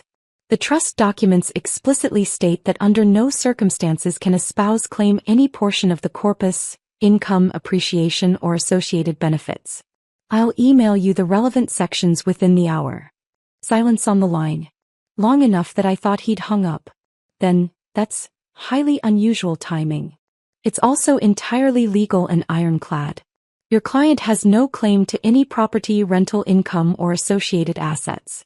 Furthermore, I should inform you that as of this morning, Ms. Morrison has filed countercomplaints regarding identity theft, fraud, and financial abuse during the marriage. The district attorney's office has opened a criminal investigation. You might want to discuss all of this with your client before proceeding further. The line went dead. Eleanor hung up, looked at me with something close to satisfaction. That's phase 2. Now we wait for the panic. Brian showed up at Eleanor's office at 2 p.m. unannounced, demanding to see me. Building security stopped him in the lobby. Eleanor pulled up the security camera feed on her computer and we all watched. Brian's face was red, his gestures wild. She's my wife. I have a right to speak to her. You can't keep me out. Eleanor stood. I'll handle this. Marcus and I watched on the monitor as she went downstairs, spoke to Brian in the lobby. We couldn't hear the audio, but the body language told the story. Brian pointing, shouting. Eleanor standing perfectly still, perfectly calm. Security guards flanking her, ready to intervene. She came back upstairs 5 minutes later. He accused me of backdating the trust documents. Said he'd prove fraud. I informed him the trust was executed Wednesday, witnessed by 3 people including a notary public, recorded with video testimony, and filed with the county Thursday morning before his father-in-law's death. Public record, fully documented, entirely legal. Marcus rewound the security footage, turned up the audio. We listened to Brian's voice, increasingly desperate. This is because of Vanessa. She told me this would be easy. She said. He'd stopped himself, but not soon enough. He just confirmed conspiracy on camera, Marcus said. That recording goes straight to Amanda. I sat there watching my husband, my soon-to-be ex-husband, unravel on a security monitor and felt absolutely nothing. No satisfaction. No guilt.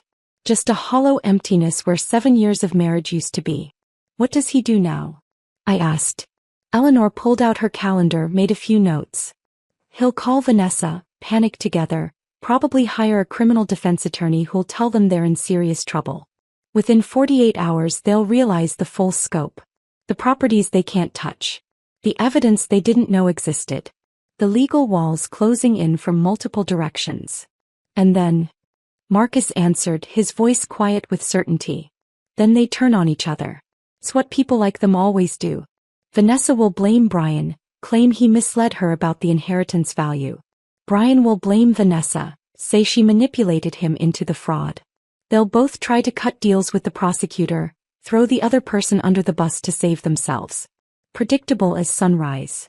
I thought about Dad's letter. About the trap he'd built in 72 hours. About how he'd known exactly how this would unfold. My father was a genius. Eleanor shook her head slightly. Your father was a man who loved his daughter and refused to let her be destroyed. The genius was in the preparation. The love was in the protection. Tuesday morning, Marcus called before I'd even finished my coffee. Can you come to my office? There's more you need to know about Vanessa. A lot more. I arrived an hour later to find his desk even more cluttered than before. Folders stacked everywhere, each one labeled with dates, locations, names I didn't recognize. He gestured for me to sit, then spread the folders out like he was laying out a timeline. I've been investigating Vanessa for 8 months. What I showed you Friday was just the surface. Enough to help your father build his case. But Jessica, your husband wasn't Vanessa's first target. He wasn't even her second or third. Brian was number 4. He opened the first folder.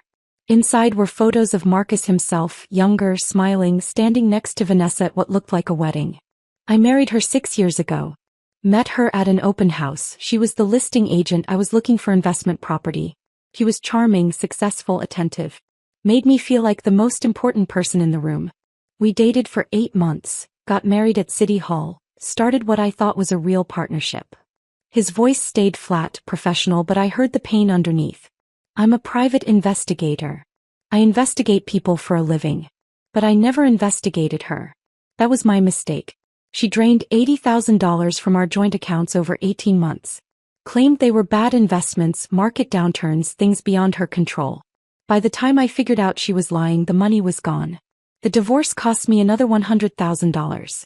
I was her learning curve, the one she practiced on. He opened the second folder. A photo of an older man, maybe 65, kind face, thinning hair. Thomas Bradley. Widower. Vanessa met him 2 years after our divorce. His wife had died of cancer, left him $300,000 in life insurance. He was lonely, vulnerable, grieving. Vanessa dated him for 4 months, played the role of supportive girlfriend, convinced him to invest in a real estate development opportunity she was managing. Exclusive investment, limited partners, guaranteed returns. Marcus pulled out documents, investment agreements, promissory notes, all professionally printed and completely fake. The opportunity didn't exist. She took his $300,000, strung him along for 6 months with fake updates, then disappeared. Thomas lost everything. Had a stress-related heart attack, died alone in his apartment. No criminal charges were ever filed because technically he'd willingly signed investment documents. The fraud was too sophisticated to prove. He opened a third folder. A professional headshot of a man in his 40s, expensive suit, confident smile. David Park. Businessman, married, owned 3 commercial properties in Portland. Vanessa targeted him last year. She initiated an affair, convinced him she was in love, that his wife didn't appreciate him. Classic stuff. But here's where she got clever. She convinced him to put her name on property deeds for estate planning purposes. Told him it would protect the assets if his wife ever filed for divorce. Marcus showed me property records, deed transfers, notarized documents. When his wife found out about the affair and filed for divorce, the discovery process revealed Vanessa legally owned half his commercial properties. She walked away with $1.2 million in the settlement. David's business collapsed. Last I heard, he was working construction to pay off the debts. He opened the 4th folder. Photos of Brian. Surveillance images of him with Vanessa at restaurants, coffee shops, hotels. Then came Brian Morrison. She researched your family before ever approaching him. Real estate agents have access to property records most people don't know how to search.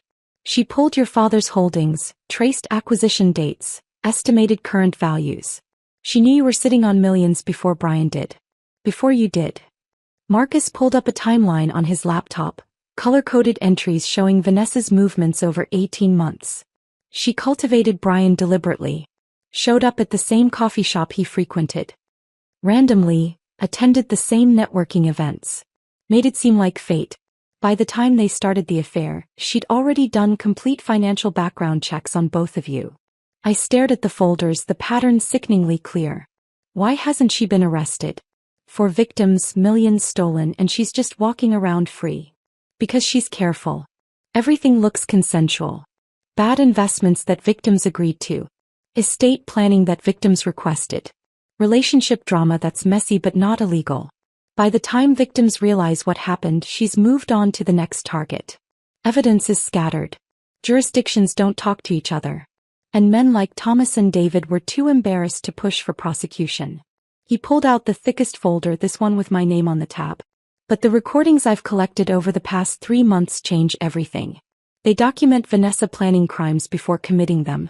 Instructing Brian on how to commit identity theft. Discussing ways to accelerate your father's death through stress. Bragging about previous victims. It's all there in her own words. You recorded her for months? I had to. She destroyed my life, destroyed 3 other men that I know of, probably more I haven't found yet. When I saw her with Brian, saw the pattern starting again, I knew I had to act. I couldn't let her destroy another family. His voice cracked slightly for the first time. Sending that photo to your father was my Hail Mary. I didn't know if he'd respond, if he'd believe it, if he'd do anything about it. I definitely didn't know he'd move so fast, build such a comprehensive legal defense in 72 hours. But I'm glad he did. He saved you from something that would have destroyed you. Amanda Pierce arrived at Marcus's office around 11 a.m. with news that made the situation even more twisted.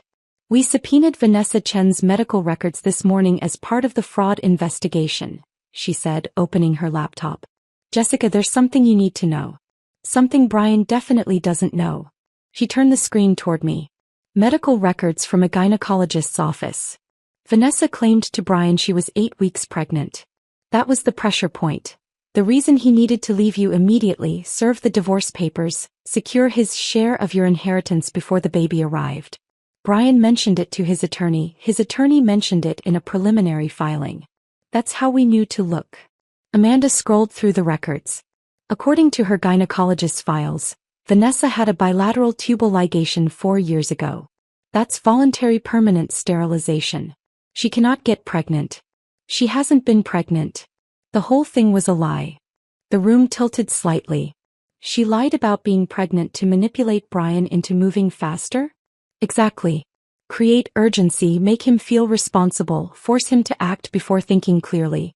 Marcus found evidence she did the same thing to David Park. Claimed pregnancy, pushed for marriage, created a timeline that pressured him into decisions he wouldn't have made otherwise. By the time the truth came out, she'd already secured the property deeds. Marcus leaned forward. It's psychological manipulation. Pregnancy creates emotional bonds, makes men feel protective, overrides rational decision-making. She uses it like a weapon. Amanda continued scrolling. There's more. We ran a comprehensive background check. Vanessa's divorce from Marcus was finalized 2 years ago, but she remarried 8 months ago. A man named Stephen Walsh in Las Vegas. Real estate developer, recently widowed, owns multiple properties in Nevada. She's still legally married to him. She's married. The information kept getting worse. Does Stephen Walsh know about Brian? We contacted him this morning. He had no idea. Thought his wife was on business trips when she was actually in Oregon with your husband. He's filing for an annulment and cooperating with our investigation. Marcus pulled up more files. Which means Vanessa's relationship with Brian is bigamy on top of adultery. Any claims she might make about relationship damages or emotional harm are void. She was committing crimes the entire time. Where's Brian now? I asked. Still at the hotel downtown, Marcus said. Making dozens of phone calls, to attorneys, to Vanessa, to friends. He doesn't know about the pregnancy lie yet. Vanessa's been avoiding his calls since Monday afternoon when she realized there's no money to access. She's cutting him loose. Of course she is. He's useless to her now. Amanda closed her laptop. We're building criminal cases against both of them, but Vanessa's the primary target. She's the architect, the planner, the one with the pattern of behavior. Brian's the tool she used. That doesn't excuse what he did, but legally the conspiracy charges will stick much harder to her. I thought about Brian, manipulated into manipulating me, both villain and victim of the same woman. What happens to him? That depends on his cooperation, Amanda said. If he provides testimony against Vanessa, details about her planning and instructions, we might recommend reduced charges. Maybe probation instead of prison time. If he refuses to cooperate, he faces the full weight of identity theft, fraud, and conspiracy charges alone. Could be 5 to 7 years. He won't cooperate, I said quietly. He's too proud to admit he was played. He'll convince himself it was all his idea, that he was in control the whole time. Then he'll go to prison, Marcus said simply. That afternoon Maria called. Jessica, we're organizing a meeting tonight at the Morrison Street Community Room. All of your father's tenants. We want to talk to you about something important. I arrived at 6 p.m. to find the room full. 23 people, ranging from elderly Curtis to the young Johnson family with their toddler Emma. They'd brought food, casseroles, cookies, fruit, and arranged chairs in a circle like a support group. Maria stood up as I entered. We know you're going through something terrible. We know about the divorce, about the man your father tried to warn you about. We wanted you to know, we're here for you. Whatever you need, however we can help. Curtis stood next, his voice gruff but warm. Your daddy took care of us for decades. Never raised rent unfairly. Fixed things himself to keep costs down. Treated us like family, not tenants. Now it's our turn. We take care of Jason's daughter. That's how family works. The Johnsons spoke next. We've been documenting everything at the 4th Street property. The vape shop Brian allowed, the lease violations, the problems he caused. We've got photos, dates, witness statements from neighboring businesses. Whatever you need for the legal case, we've got it. One by one, tenants shared stories I'd never heard. Dad helping families through job losses. Waiving rent during medical emergencies. Showing up with groceries when someone was struggling. Fixing cars, babysitting grandkids, attending graduations and weddings. He never told me any of this, I whispered. Maria smiled, tears in her eyes. Your daddy wasn't the bragging type. He just did what needed doing. But now you understand what you inherited. Not just buildings, Jessica. Community. People who love this family. People who want to help you the way Jason helped us. I cried in that community room, surrounded by strangers who felt more like family than my own husband had. These were the people Dad had built relationships with. The lives he'd touched. The legacy that mattered more than any property value. I'll take care of you, I promised. The way Dad did. Nothing changes. The buildings stay affordable, the repairs get done, the community stays together.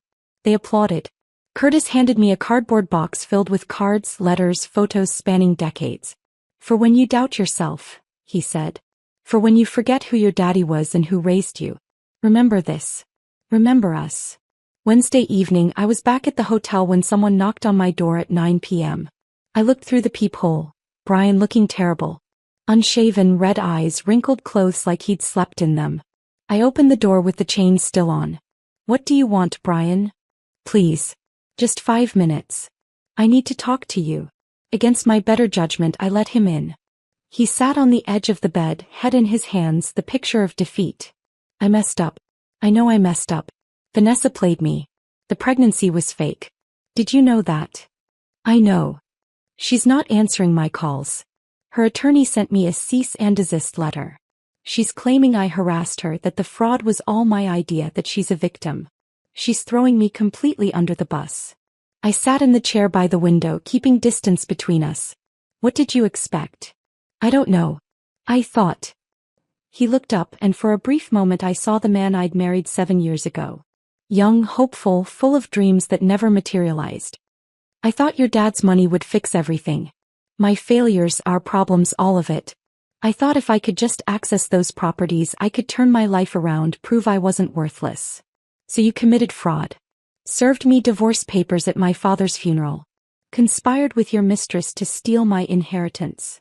When you say it like that. That's what you did, Brian.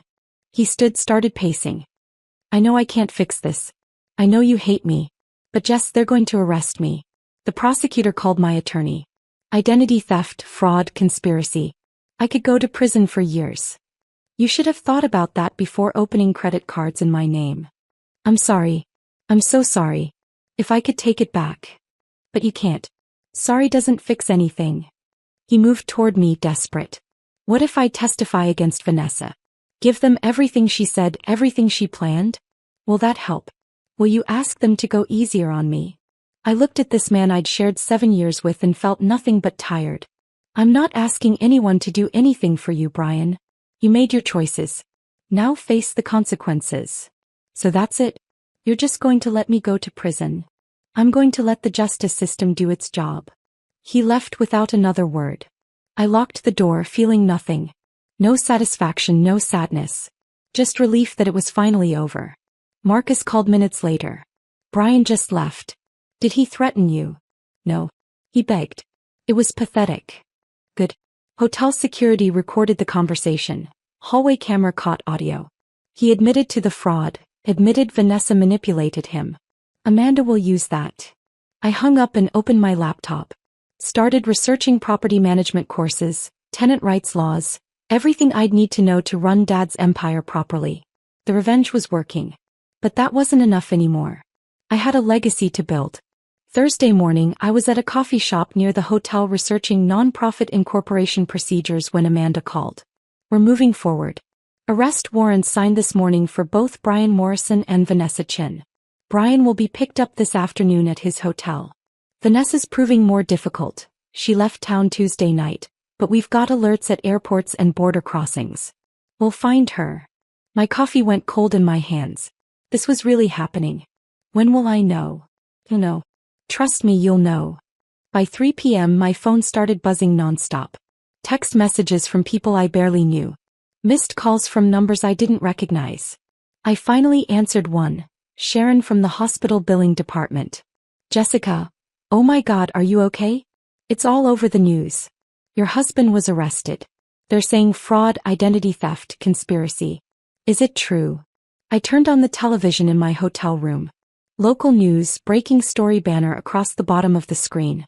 Brian Morrison, 34, was taken into custody this afternoon at a downtown hotel on multiple charges including identity theft, credit card fraud, and conspiracy to commit fraud.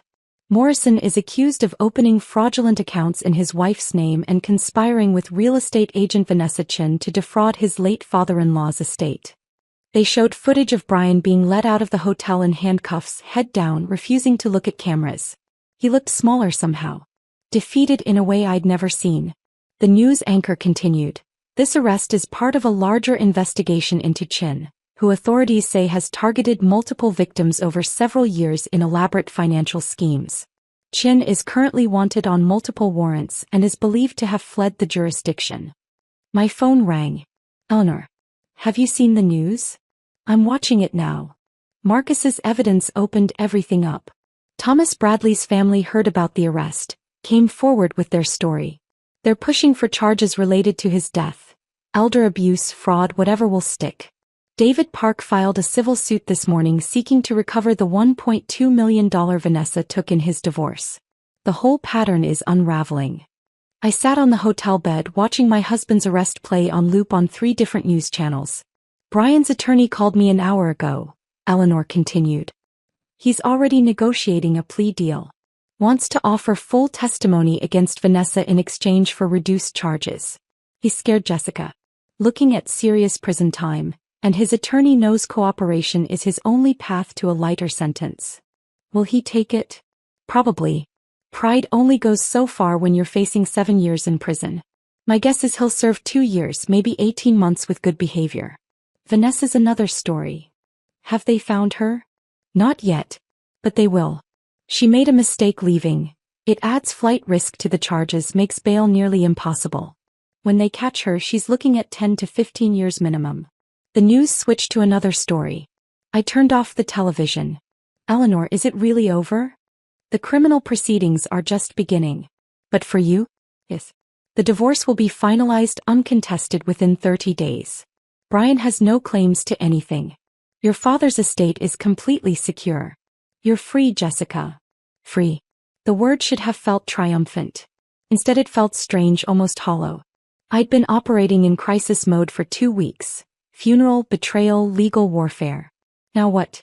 What do I do now? Eleanor's voice softened. You live. You build.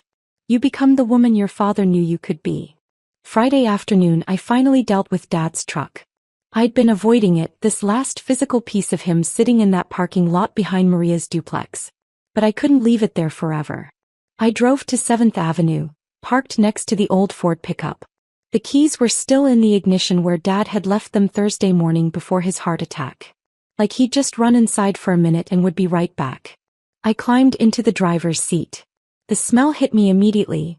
Motor oil, old coffee, the mint gum Dad always chewed to quit smoking decades ago. His electrician's toolbox sat in the truck bed, every tool organized exactly how he liked it. His thermos was in the cup holder, still containing coffee that had gone cold and moldy. I opened the glove compartment looking for the registration, needing to transfer the title. Insurance papers, a flashlight, his union card, and another envelope. My name written on it in Mom's handwriting. My hands shook as I opened it. The paper was yellowed, the edges soft with age. Mom's handwriting, distinctive and careful. Jessica, if you're reading this, I'm gone and you found the truck. Good. I wanted you to have one more thing from me. Something I couldn't put in the official letter your father will give you. Your mother and I started buying properties right after she was diagnosed. She had 6 months, the doctor said. She made it 18 fighting every day. During those months she made me promise things. She said, Jason, we need to protect our baby girl. Build something that lasts. Build something nobody can take away from her. Every property I bought, I thought of your mother. Every repair I made myself, every tenant I helped, I was keeping my promise to her. She never got to see what we built, but she started it. The Morrison Street building? That was her idea. She saw the neighborhood changing, saw families who needed affordable housing, saw potential everyone else missed. The duplex on 7th Avenue where Maria lives? Your mother picked it out 3 days before she died.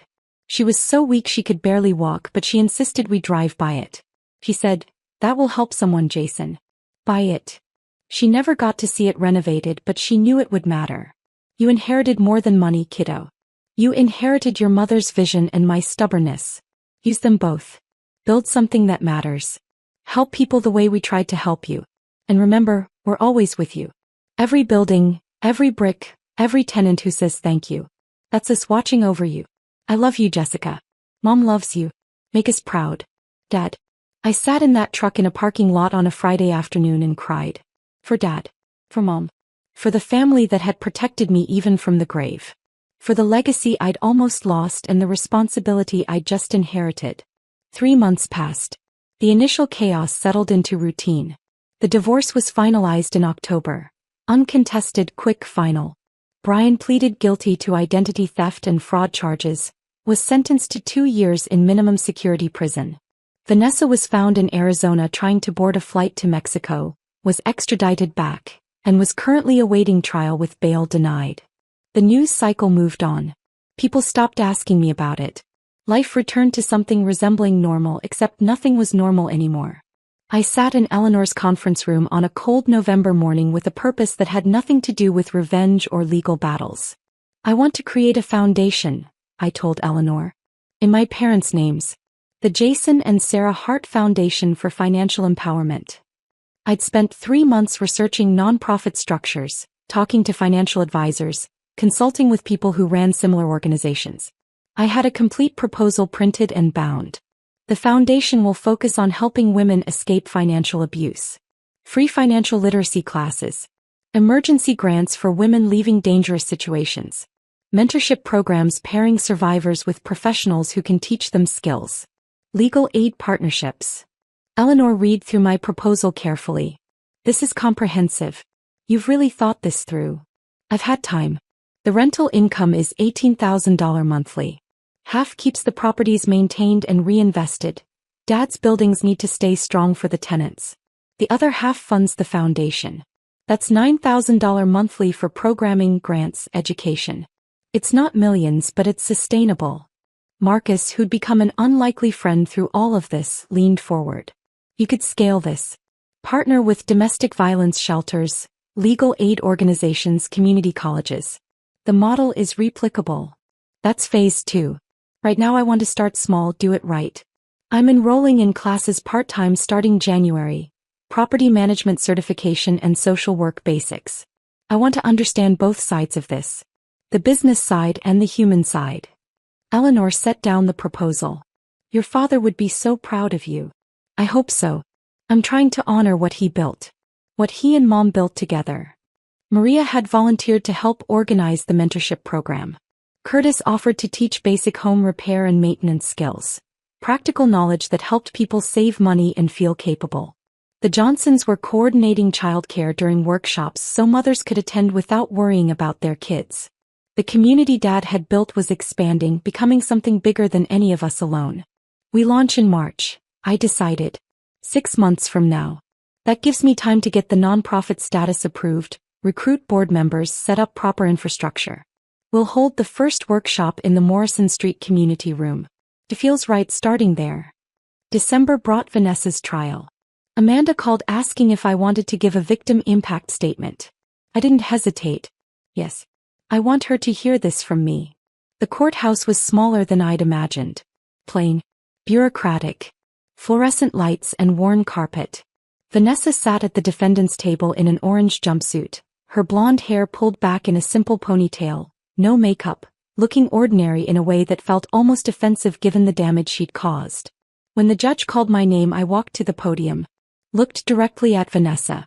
I don't hate you, I began. I probably should, but I don't. You tried to destroy my life. Manipulated my husband. Researched my family like we were marks instead of people. Planned and schemed and lied for 18 months. But here's what you didn't understand. You can't steal what matters most. Vanessa's eyes met mine. Still cold. Still calculating. Even now looking for angles. My father built an empire, yes. But it wasn't the buildings or the money or the rental income. It was the relationships. The tenants who loved him. The community that rallied around me when everything fell apart. The values he taught me. You can't steal that. You can't manipulate that. You can't forge documents to take that away. I pulled out a photo I'd brought. Dad in his work clothes, smiling, standing in front of the Morrison Street building. Held it up so the judge could see. This is Jason Hart. Electrician. Landlord. Father. The man you tried to profit from by destroying his daughter. You failed. Because men like my father build things that last longer than your schemes, stronger than your lies, deeper than your greed. I looked at the judge now instead of Vanessa. Vanessa Chin is very good at what she does. She's ruined lives, destroyed families, stolen futures. She'll do it again if given the chance. I'm not asking for revenge. I'm asking for protection. Protect the next woman she'd target. The next family she'd research. The next victim she'd manipulate. Maximum sentence. Please. I sat down. Vanessa's attorney stood, argued for leniency. Claimed his client had been abused herself, was a victim of her own circumstances, deserved compassion. The judge listened impassively, then delivered the sentence. Ms. Chen, you've demonstrated a clear pattern of predatory behavior spanning multiple years and multiple victims. You've shown no remorse, no acceptance of responsibility, no indication you would behave differently if released. You are a danger to vulnerable people. I'm sentencing you to 12 years in state prison with mandatory restitution to all identified victims and a lifetime ban from any real estate licensing or financial services work." Vanessa's face crumpled. For the first time she looked genuinely afraid. Bailiffs led her away in handcuffs. I felt nothing but relief. Not triumph. Not satisfaction. Just the quiet relief of a door finally closing. Outside the courthouse, Marcus waited on the steps. "How do you feel?" "Like I can breathe properly for the first time in months. It's finally over." I shook my head. "Dad won this. He set everything in motion. I just showed up and signed papers where he told me to." Marcus smiled. "You did a lot more than that. You honored his legacy. You're building something he'd be proud of. That's not just winning. That's transformation." We walked to the parking lot together. The December air was cold, clean, promising snow. I had a property management class to get to, then a meeting with the nonprofit lawyer about the foundation paperwork. Dad's truck was gone. I donated it to a vocational program that taught young people auto mechanics. But his legacy was everywhere. In the buildings he'd bought. The tenants he'd helped. The daughter he'd protected even in death. I was just getting started. 6 months after Vanessa's sentencing, I stood at the front of the Morrison Street community room watching 40 women file in for the first workshop of the Jason and Sarah Hart Foundation. They came in slowly, hesitantly. Some brought children who immediately gravitated toward the play area the Johnsons had set up. Some brought friends for moral support. A few came alone, sitting in the back, arms crossed defensively like they expected judgment. I recognized that posture. I'd worn it myself not that long ago. Maria stood beside me, greeting people as they entered. Curtis was setting up the refreshment table, coffee, tea, store-bought cookies because nobody had time to bake. Simple. Practical. Exactly what Dad would have done. At exactly 10 a.m. I stepped to the front of the room. My hands shook slightly holding my notes. "Good morning. My name is Jessica Morrison, and 6 months ago I discovered my husband had been committing identity theft and fraud for years. I also discovered my father had spent decades building something I never knew existed, specifically to protect me from exactly what was happening." The room went quiet. Women leaned forward. "I'm not sharing this for sympathy. I'm sharing it because every woman in this room has a story too. Stories of being controlled through money. Stories of not knowing what bills exist or what accounts are open in your name. Stories of being trapped because leaving means losing everything." A woman in the third row nodded, tears already forming. "This foundation exists because my father believed in building things that last. He believed in protecting family. He believed that knowledge is power and community is survival. Today we start learning together." The workshop covered basics I wish someone had taught me years ago. How to check credit reports. How to recognize financial red flags in relationships. How to understand asset protection and build savings even on minimum wage. How to document financial abuse. How to leave safely. Maria co-taught, sharing her own story of divorce 19 years ago. How Dad had given her housing when she had nothing. How she'd rebuilt slowly, carefully, one paycheck at a time. Curtis taught a session on basic home maintenance. How to fix a leaky faucet, change air filters, handle minor repairs. Skills that saved money and built confidence. The Johnson family managed childcare in the next room, giving mothers space to focus without worrying about their kids. During the lunch break, a young woman approached me. Early 20s, worn clothes, bruises on her wrist she kept trying to hide. "I'm Ashley," she whispered. "I'm in exactly where you were. My boyfriend handles everything. I don't even know what bills we have. I found out last month he opened credit cards in my name. I'm scared to leave because I don't know how I'd survive." I sat with her at a corner table away from the crowd. "You can survive. I'll help you survive. We'll help you survive." I gave her Maria's number for mentorship. Connected her with our emergency grant program. Small amounts, $500 to $2,000, enough to get first month's rent and a security deposit somewhere safe. Explained the housing program we'd started in Dad's vacant units. "You don't have to figure this out alone," I told her. "That's the whole point. None of us do this alone." By the end of the day, 37 women had enrolled in our ongoing program. 3 had requested emergency grants. 2 were moving into the foundation housing units next week. 5 had exchanged phone numbers, forming their own support network. Curtis pulled me aside as we cleaned up. "Your daddy's watching this. Smiling so big right now." I hoped he was right. In March, I'd left the house on Maple Street. Couldn't stay there anymore, surrounded by memories of a marriage that had never been real. Instead, I moved into a vacant apartment in the mixed-use building downtown. Dad's building, now my building. 2nd floor. 1 bedroom. Nothing fancy. But it was mine. Truly, completely mine. I furnished it slowly from thrift stores and tenant donations. Maria gave me her old kitchen table when she upgraded. Curtis built me bookshelves from reclaimed wood. The Johnsons helped me paint the walls a soft blue I'd always wanted but Brian had said was too bold. I hung photos everywhere. Mom and Dad on their wedding day. Dad in his work truck. Mom holding baby me in the hospital. The family I came from. The legacy I was continuing. Some evenings I sat on the small balcony with coffee, watching the street below come alive. The coffee shop on the corner was owned by Linda, who'd been Dad's tenant for 12 years before he helped her buy the business. The bookstore next door belonged to an elderly couple who'd rented from Dad for 2 decades and still sent me Christmas cards. The community center across the street hosted basketball games until dark, kids laughing and arguing over fouls. This was what Dad had built. Not just buildings. Life. Community. Hope. I started attending Property Management Association meetings.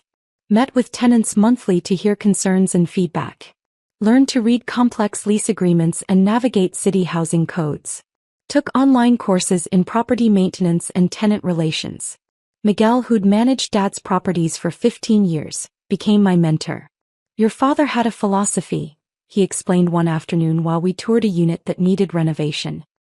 He said, "Treat people like family and mostly they'll act like family." He trusted tenants. Gave second chances. Fixed things fast. Kept rent reasonable. Business people said he was leaving money on the table. He didn't care. Said he wasn't in it for maximum profit. What was he in it for? Miguel smiled. Maximum impact. He measured success by how many families stayed stable, how many kids graduated high school, how many people had safe homes. That was his return on investment. I kept that philosophy. Some real estate advisors I consulted said I could raise rents by 30% and still be below market rate. I didn't. Dad's tenants had been paying the same reasonable rates for years. That wasn't changing. By summer, I'd renovated 2 vacant units specifically for foundation participants leaving abuse. Furnished them with donated furniture. Included utilities. Gave women 6 months free to get back on their feet. Maria managed the program. 3 women had already moved in and were rebuilding their lives. In July, Eleanor forwarded me a letter from Central State Correctional Facility. Brian's handwriting on the envelope. I almost threw it away. Stood over the trash can in my apartment holding it, debating. Then I made coffee, sat on my balcony and opened it. "Jessica, I don't expect you to respond. I don't expect forgiveness. My therapist here says I need to take accountability. He's right. I was a terrible husband. Selfish. Delusional. Pooh. I blamed everyone, your dad, you, the economy, bad luck. Never myself. I married you because I knew your dad had money. That's the truth. I thought I loved you, but really I loved what you represented. Security. Potential inheritance. An easy path to success I hadn't earned. When Vanessa showed me how much your dad really had, I stopped seeing you as a person. You became an obstacle between me and money I felt entitled to. I'm sorry. You deserved a real partner. Someone who supported you, appreciated you, protected you. I was none of those things. Your father saw through me from day one. I resented him for it instead of trying to prove him wrong. Prison gives you time to think. To see clearly. You were the best thing in my life and I destroyed it chasing money that was never mine to claim. I heard about your foundation. About how you're helping women escape situations like the one Vanessa and I created for you. I'm proud of you. I know I have no right to be, but I am. You're everything I pretended to be. Strong, purposeful, building something real. I have 18 months left. When I get out, I'm leaving town. Starting over somewhere nobody knows me. I owe you that. A clean break. I'm sorry. I wish I could take it back. I can't. But I can make sure you never have to see me again. Be happy, Jess. You earned it. Brian. I read it twice. Then I filed it in a folder with all the other documents from that nightmare time. Not forgiveness, but closure. He'd finally told the truth. That was something. The first anniversary of Dad's death fell on a Thursday, exactly like the day he died. I woke at dawn, drove to the cemetery where Mom and Dad were buried side by side. Simple headstones exactly as Dad had prearranged. No fuss. No drama. Just their names, dates, and the words, "Together always," on Mom's stone. I sat on the grass between them, morning sun warming my face. "Hey Dad." "Hey Mom." It's been a year. I updated them on everything. The foundation serving 60 women now. The property's thriving, every tenant current on rent. The community growing stronger. My classes.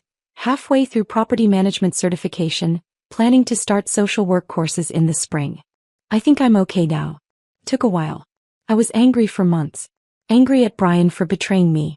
Angry at Vanessa for targeting us. Angry at you, Dad, for dying and leaving me to handle everything alone. But I'm not angry anymore. I'm grateful. I pulled out Dad's letters, both of them worn soft from rereading. He knew. Somehow you knew you were dying. Knew what Brian was planning. Knew exactly what I'd need. You gave me money, yes. But more than that, you gave me purpose. A reason to build something that matters.